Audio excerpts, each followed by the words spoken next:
Je vais maintenant créer une couche d'accès aux données via AdoDB que je vais pouvoir transporter d'un outil à l'autre. Ça va cacher la complexité de la connexion sur la base de données.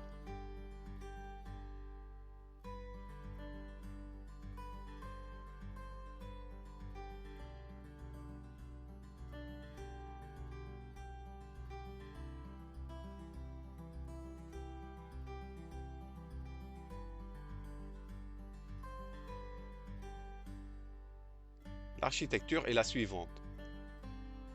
Je vais créer un module Ado. Dans ce module, je vais créer une fonction getConnection pour trouver une connexion. Je vais envoyer comme paramètre à cette fonction le nom du fichier auquel je vais me connecter. Cette méthode doit vérifier si le fichier existe. Donc, je vais créer un module Files dans lequel je vais créer une fonction FileExist pour vérifier si le fichier existe. Si le fichier n'existe pas, la méthode doit ramener Nothing. Dans le cas où ce fichier existe, je serai confronté à deux cas, où le fichier est occupé ou il est libre. Dans le cas où il est occupé, par exemple, il est ouvert par quelqu'un ou qu'il y a une autre connexion qui travaille dessus, je vais créer un formulaire que je vais appeler waitDBForm. Ce formulaire a comme rôle de boucler en attendant et d'essayer de se connecter. Donc il y a une méthode qui va s'appeler tryToConnect qui va essayer périodiquement de se connecter. Pour arrêter cette boucle, je vais ajouter un bouton Stop.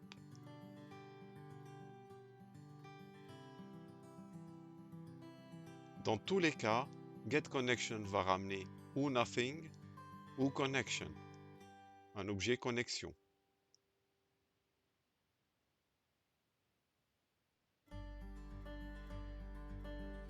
Je vais ajouter au module Ado une fonction closeConnection pour fermer la connexion. À cette fonction, je vais envoyer mon objet connexion. Je vais également ajouter deux fonctions, AdoSelect et AdoInsertOrUpdate. J'utiliserai AdoSelect pour sélectionner des données dans la base. Je vais utiliser AdoInsertOrUpdate pour écrire dans la base.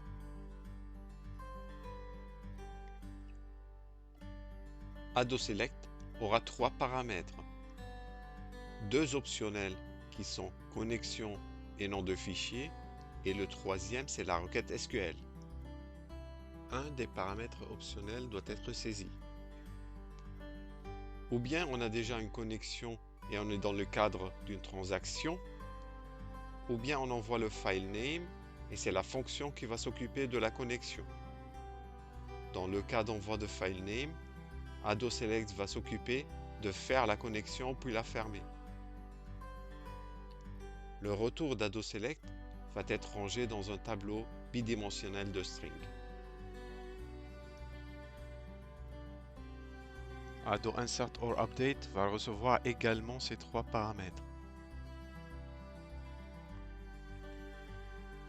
Venons maintenant à la construction de cette couche. Je vais commencer par créer un classeur Excel.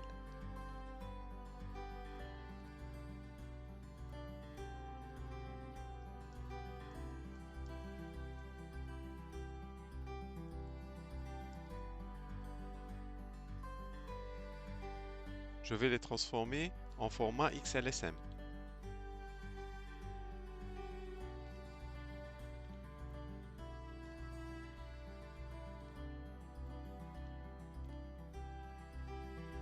Je vais supprimer le XLSX.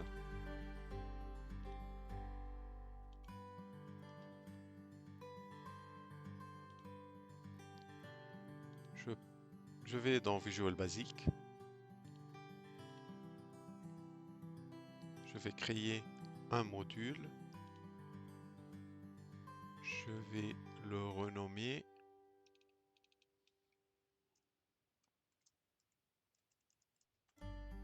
Technical Ado.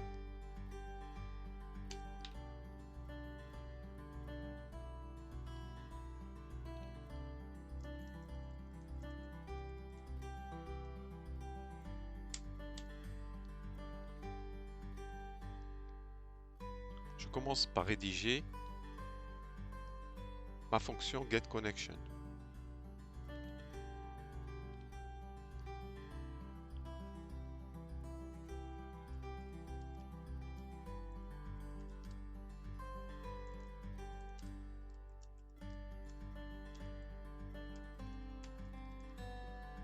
Je vais lui envoyer file name comme paramètre.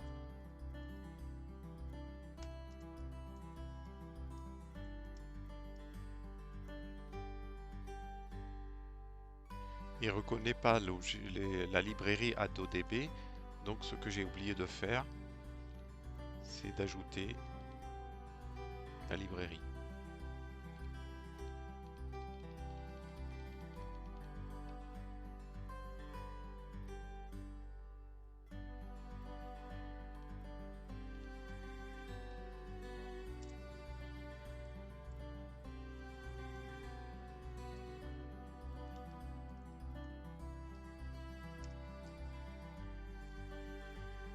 Je commence par déclarer un objet connexion.